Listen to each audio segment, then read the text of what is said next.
we'd like to thank the lady at the door, and we also like to thank Jerk. What's the name of it, Lisa? The Jerk Centre. Yeah, the actual Jerk Centre. They gave us chicken and bread. They gave all the actors loads of chicken and food. Oh, excuse me, you're part of us as well. Hey, we'd like to thank this little boy because he only came with his sister because she's a childminder. And he came in and he blended. I think he's done exceedingly well. So he didn't. Right, if you've got any questions, just fire. Oh,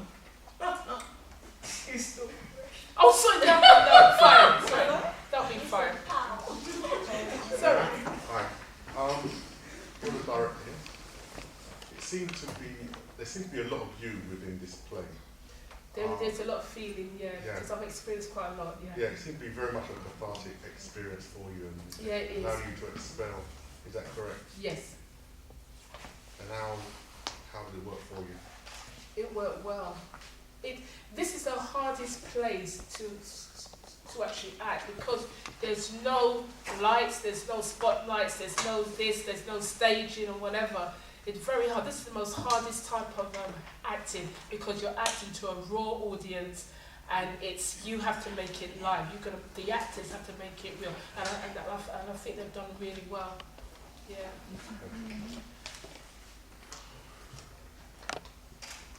How many Jamaicans fought in World War I? Now, my last count is that in total, from the Caribbean and all over, it was nearly 1 million from all of the Caribbean and etc. Yeah. More questions? Don't be shy. Just ask us. There was a thought that this play could be taken into schools. What's happened with that thought? Well, as I said, all of the actors here, they have to work and they've got children, etc. So it's quite hard to actually take it into schools at the moment. And yes? No. Excuse me? Yeah, somebody answer. Then everyone's like, come on, answer. Sorry. Very popular. I don't know about the popular stereo, so when you like some background music, maybe a bit more interested. Okay. Okay, thank you very much. Right. Anyone got any more? Right.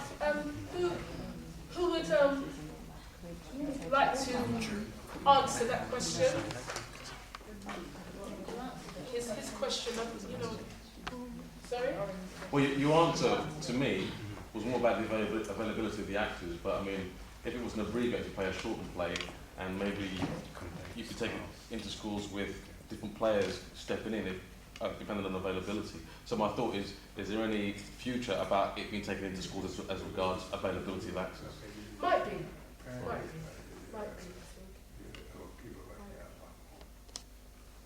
Excuse me, dear. Excuse me, are you able to sit down, please? Because I know you very well. Can you sit down? Because they're asking questions and you're talking at the back. Oh, me? Yes, you sir. Yeah, thank you very much. I've got one more question. Yeah, This is a question to the cast, so you can answer us in that. What was your learning curve about the play and the history of what you just gave us? I mean, some of you may have known about World War I, some of you may have not. So, what was your learning curve? I think different thing for me personally. Different things. It prompted me to do some research. It prompted me to look into areas to understand the experiences of countrymen who had contributed to the war. When I was telling other people about the play, interesting thoughts came to them. One of my friends was saying, "Oh, was he the guy that played for Tottenham Hotspur?" And so there's little. What I found personally was there was little bits of individual stories about individual black heroes from all over the Caribbean, America, whatever, that have, you know, that are just waiting to be told that they're just numerous in number. That's my immediate take. Any more questions? The costumes, the actual costumes, actually researching how the costumes were and the authenticity of it, and then actually some of us making our costumes. This lady did the majority of the female costumes.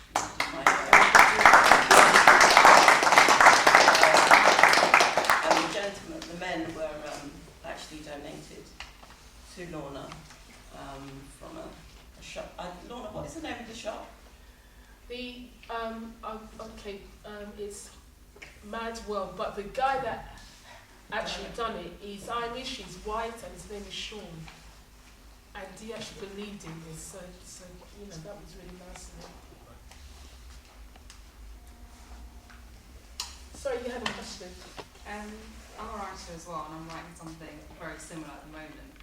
And I just wanted to ask how there's not that many black historical plays out there. There's not many of us doing this kind of thing, and what we can do to make it more like get a wider audience. Because a lot of like black writers or whatever, they're always writing about gun crime and drugs and stuff, and we need more of this stuff so that people know that, you know, black people didn't just come here in the 50s or something. Very true. What do you think, apart from like going into schools and stuff, what else do you think maybe we could do? Well, we may be taking it to, you know, a theatre quite soon, but we also need to work it out. We need to have talks, and we have actually asked Mr. Bryson. Please stand up, please, Mr. Bryson. Well, I can't even manage to do that. You can't remember, you're not very well, poor thing. Okay, all right. This man, he is top notch. He's a lawyer, he's everything. So we're actually hoping to actually take it to a theatre quite soon. I don't think that's giving justice to you. I mean, you are the people who is doing the play. And I just more or less, I'm only concerned about the audience as such. Because how do you find that the first production you have, 12 What Angry Men or something?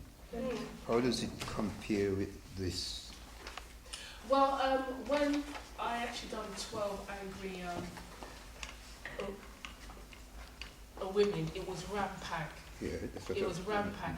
Here, I still, this is actually not just a pen and paper. This is actually coming from the heart. This is coming from another place. So,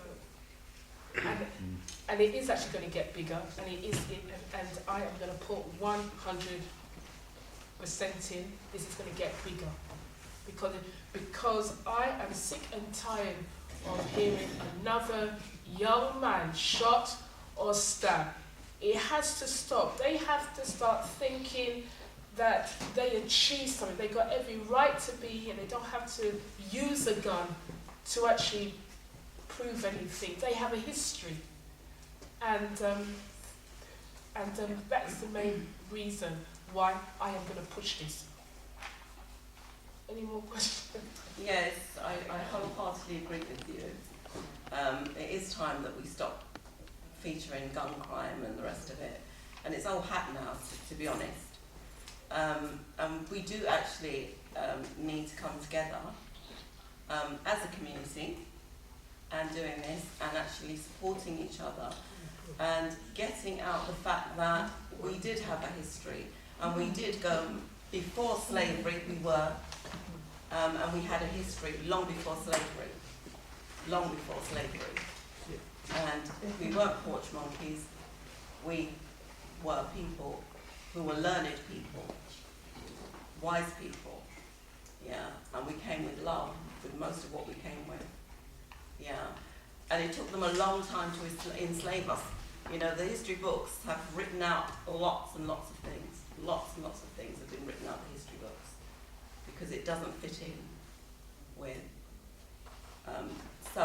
young men, especially young black men and women, if you don't have, I believe very strongly, if you don't know your past, how can you possibly go forward? Yeah, but at the same time, what you got to keep in mind is that the whole society's change, and you need to sort of do some sort of thing to capture the audience you have out there now, and then put it with the past to the present, because life is a changing motion, and you know that changes is always there, and unless you kind of find that able to adapt yourself to that change while you remember what happened in the past, because as you know what it is society is, some people doesn't really concentrate much on the past. No, it's not. Sorry, it's not the past. What I'm saying is, if you know that you had something of value before slavery, because I always say, you know, is slavery just, is that our history? Yeah. But if you had something special before that, yeah, then if you look back and you think, young men will think, well, yes, I came from somewhere. Sorry to interrupt you, but I want to finish. What I meant was that you have to educate the society we live in now, the people that you need to educate them, you know, about that's what you need to do, so to get them to. That's what I think it's a good way of doing it. But I think as well, I think the gun crime and the knife crime can't be pushed under the carpet, because it's still got to be out there to show the young ones, because at the moment they fear the streets before they don't fear like the authority, they fear the streets, because they know if they don't carry a gun on the street, they could get shot themselves. But they know if the authorities get them, they'll probably get 5 years. But if someone on the street gets them, they might not survive. So I think that writing still has to come out to show the kids there is another way and not brushed under the carpet. Can I just say, somebody told me some time ago that the journey of 1,000 miles begins with the first step. And my first step was really, the first time I came back from Jamaica and I heard the reading of Charles. I never knew anything at all about World War. I wasn't interested. As black people, somebody asked how it is you take such a subject forward. Most of us, well, I might talk for myself. Some of us, like me, we did not want to know about it. We still don't care. We watch everything else. We would go to every other place, that streamlined every other subject, and we push this under the covers. It's not, no matter how much it is publicized, it is published on Facebook, it is on different sites, everybody's trying to invite people, yet the support is kind of poor. It's not that it's not promoted, it's just that we're not, and so then how do we carry it on? So we have to come together within each person have to bring somebody on, like try to educate, start from ourselves who are here. We really thank you very much, you've been a wonderful audience. But for my lady here who said that she would want to, that's how you do, you go and you support and you advertise within the groups and try to get a bigger audience. You go to people, you support us, let us know when you're having your thing so we can come and support you. And we form our own group, and so it gets bigger. That's how you form alliance. So you know you're on a subject, you know, that kind of thing. And I think it's important that directors, creators, artists like yourself, Lorna, do carry on, doing the research, putting in work, providing the information, providing the format, to counteract that balance with the present day, because the past is important, and the educational aspect of it is very, very important, because I think that brings about change, brings about understanding. So I think that's key. People like yourself, Lorna, really continuing to find the stories, to find the gems, to find the things that have been ignored. There's lots and lots of them which I think are important. Yeah. Sorry. How can you use this like as a catalyst for youth? Because when you're teaching people that are not in that culture of guns, it's easy for us to absorb it. But when you're trying to for the youth to absorb it, how do you teach a young male that he should, by teaching him this, you're going to make him move away from the gun and not see the gun as his only option in protecting himself, and how do you reconcile that? Right.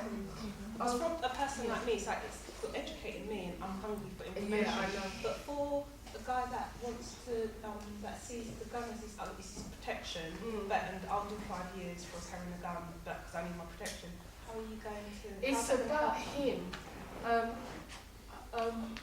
We actually went to Chats Palace, isn't it? Yeah. We had some young people there. They're like 14, 15, 16, and a couple of the guys actually came up to me. Now they were rough, and they were about 16. And it was really nice. It was really nice when they said, "What happened to the soldiers then? Lorna, you can tell me, man. What did they do? Because they said about the zigzag and that." And then I said, "Well, what is it that you want to know?" But the business, I said, "If you want to know, I'll tell you." And I started to talk to them in a certain way. I said, "Listen, especially the black youth, right?" I said, at that time, they were fast runners. Because of the slave trade, which I hate to say, right? They had the best males, yeah? So the best males or whatever, they had sons, and their sons were tall, they were strong. So what happened is that when they were 15, they looked older, and they were fast runners, but you know, they had to go out and fight as such because you know they wanted to do that, but they didn't want to die, so they had to actually be creative, okay? And I explained that to you know, these youths, and you know, they wanted more. They say, "Yeah, but Lorna, the bin lids. We talk about the bin lids." I said, "Now it's called a what's it called now? A bulletproof vest. That's it. That's where it came from." I said, "And you lot done it. Your ancestors done it." "What? You mean 100 years ago? What? You mean my grand? I said, "Yeah, we do it." I said, "You lot created a bulletproof vest. Zigzag. What do you mean zigzag? You mean that film then when you know 007 and run and he's zigzagging? I said, "You lot created it." So I talked to them like that. And they said, "What do you mean?" I said, "That's what your ancestors done." Because the people that were in charge of the armies at the time, that's why millions of them there. Black and white, a lot of young people died. That was the worst war ever. And because the people in charge had no war tactics. The people, they were there because they were born into very, money or rich or whatever, or, you know, own mansions and things. And automatically those people were put in charge. And they were useless. So I spoke to them about that, and they said, "Boy, no, I never knew that." And I think that's the key. Yeah, I never knew that. That's the key. But we're the champion. That's how you got I to said, teach them. "Yeah." That's how they got to But understand. whether or not that would change them carrying a gun, I don't know. But I hope that it will open up their minds to see, to have a vision, a different type of vision, and know. You see? Anything that inspires them. Oh, sorry, this kind of question. So can I just? Sorry, go on. Sorry. Oh, God. It's kind of incorporates what this lady said, what that lady at the bottom said, to then what he said, which was basically, in order to get people interested, you have to incorporate what you're trying to show them from history with what's going on now, to incorporate it to then draw people in, And give you a wider audience. Do you understand what I'm saying? Yeah. Can I question? Yeah, no, actually, it's No, it wasn't a question. It was sort of a follow on from what she was saying, and backing up what he was saying is that that's what that's what makes a difference to somebody today, is knowing where they come from and things in their ancestry that will inspire them, because there are a lot of youth who are turning to crime these days, and one of the reasons that they're doing it is because they don't feel as if they've got anything to lose. They don't feel as if they've got any worth.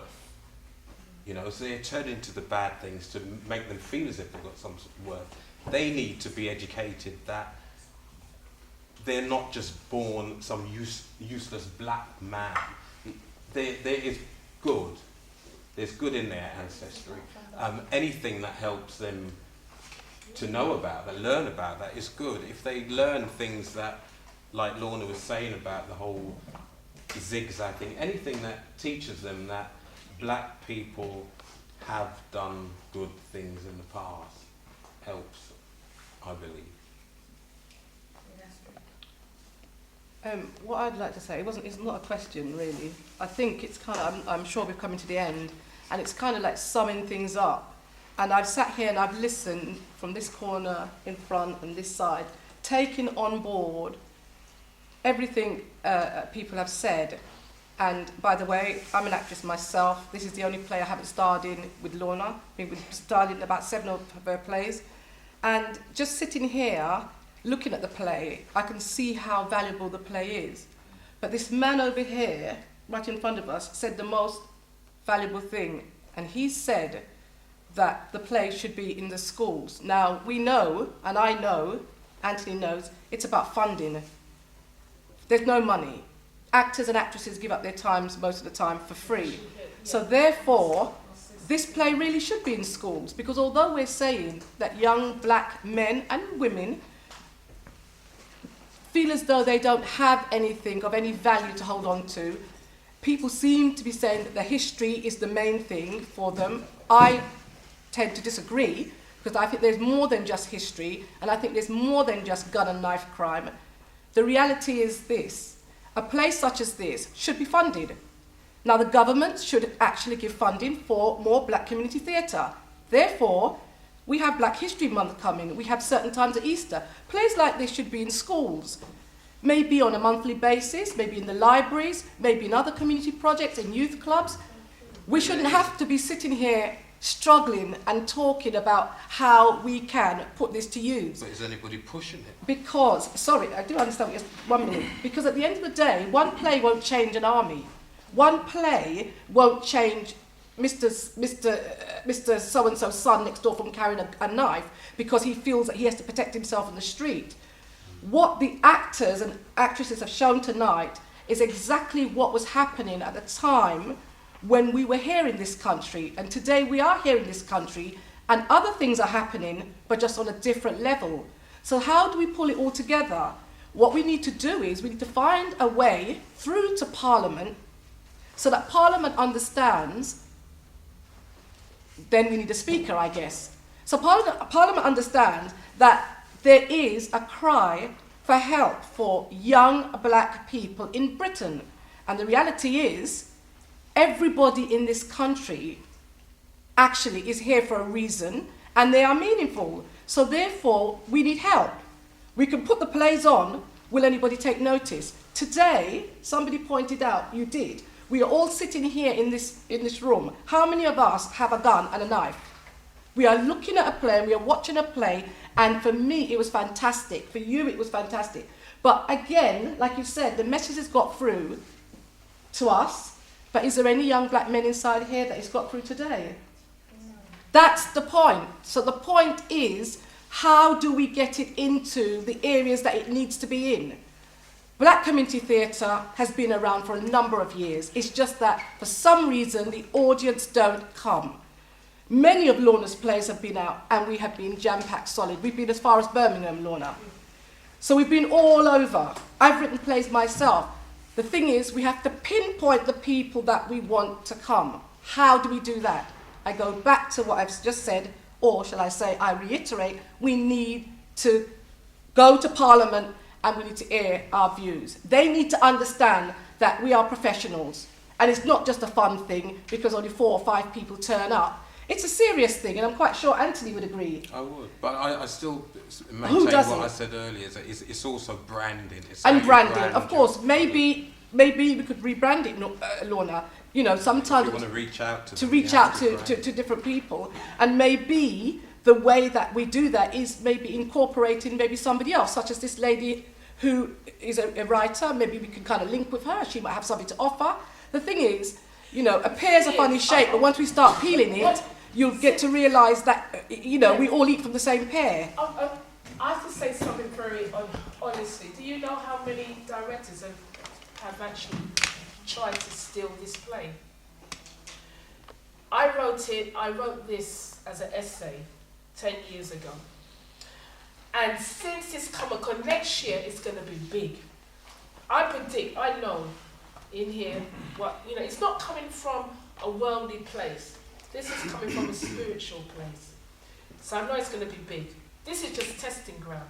This is where we're testing. But what I'm saying is, Lorna, I've sat here and I know I am sitting here because I am in the audience, Lorna. It would be different if I was on stage with you. And I'm looking at it as if to say, well, my goodness, this could be, a happy empire. But I need to explain something to you. This year, since I've just been rehearsing, do you know how many people have tried to sabotage? That's why our next play is going to be, it's going to be that. Sabotage. Trying to get the script, trying to get the ideas. We've had people that I've auditioned from way over coming down. The first thing they ask, first thing I've asked for is the script, is this. It's terrible. I can't even explain it. So then how do we move But forward? what I'm saying is that they know that it's good. But then how do we move forward? People are waiting for it to go into a theatre. That's what they're waiting for it to go into a theatre. And I'm not going to give up because it's coming from a special place. And I feel it. Actors, did you feel Do you feel it? And I must admit, all these actors. Sorry, love, I wouldn't ignore you. I'm just. No, Lorna, I'm just saying. So how do we? Lorna, what you have to understand is what I'm saying to you is I know I've been there with you, but what I'm saying is how do we move forward? You asked us to answer questions. How do we do it? Not about sabotage. Can I just answer that for a minute? Can we just take a point? And if she put a point forward there, therefore she just mentioned Parliament. Therefore you must target your MPs. That's where if you want to go to the right channel, you target your MPs, and that's how you get into Parliament. Yeah. What is Parliament though? What's Parliament going to do? Okay, do you know how many I've emailed? That's it. David Cameron, Labour Party, David Lammy. I can struggle, and as soon as you're saying, that's why I said I don't care anymore about this government business or politicians or whatever. As long as the people want to do it, I'm going to do it and it will be big. What it is, if you're doing something positive that reflects on the history and about changing the history or making the real history more open, it is a threat to this society. If you're doing gun crime, it's not a threat to them.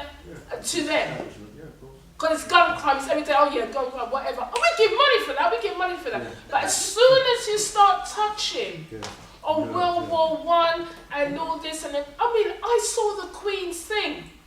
It was terrible. Sorry. I do apologise. Sorry. Who's Owen? Owen. Sorry, Owen. I just want to say to you, Dorothy Lorna, I was like this.